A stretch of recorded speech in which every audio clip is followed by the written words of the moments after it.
mai chân tí rê đủ lại ở thôn mây rồng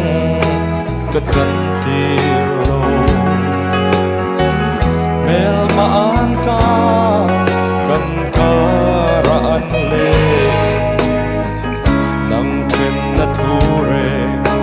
kadot ngai lo mang về là tu bằng ai lâu để ai lên đủ để thân hoa rồi tiếng đâu đâu mà sẽ in trên đất trụ xi mô qua thiên hở đón nghe mà sẽ vào nơi cân trên tu rèn nhà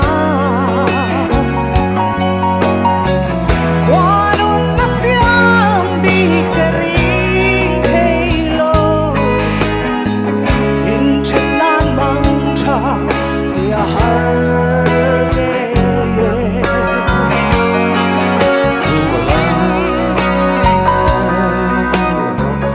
Trên đất thu rèn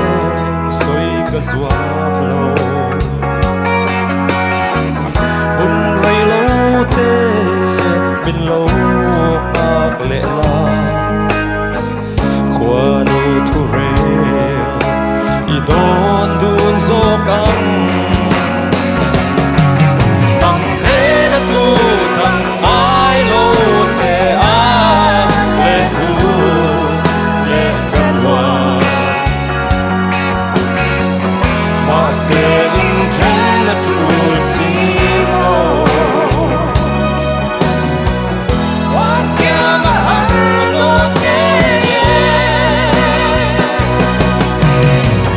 vẫn ru đi lâu rồi em đã qua luôn yêu nàng nắng quân điên về là luôn xa ta đủ cả đi lòng lòng nên lên đủ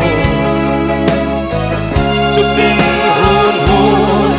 cắn lên đồn mà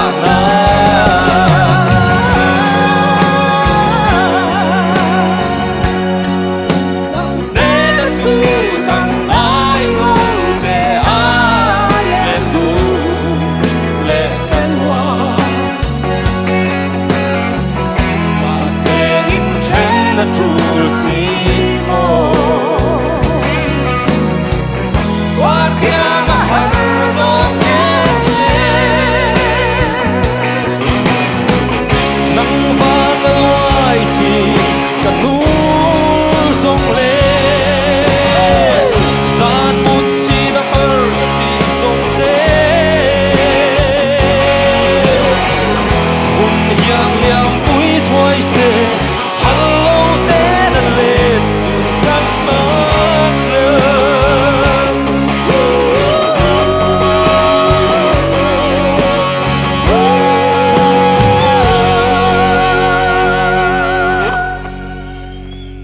nắng để đất tu thằng ai lâu thế ai lên tu lên căn hoa mà sẽ in trên đất true siêu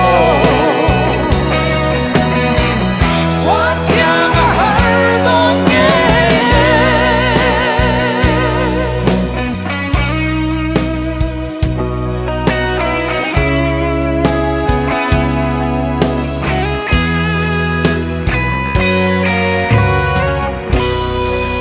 hello mình làm sao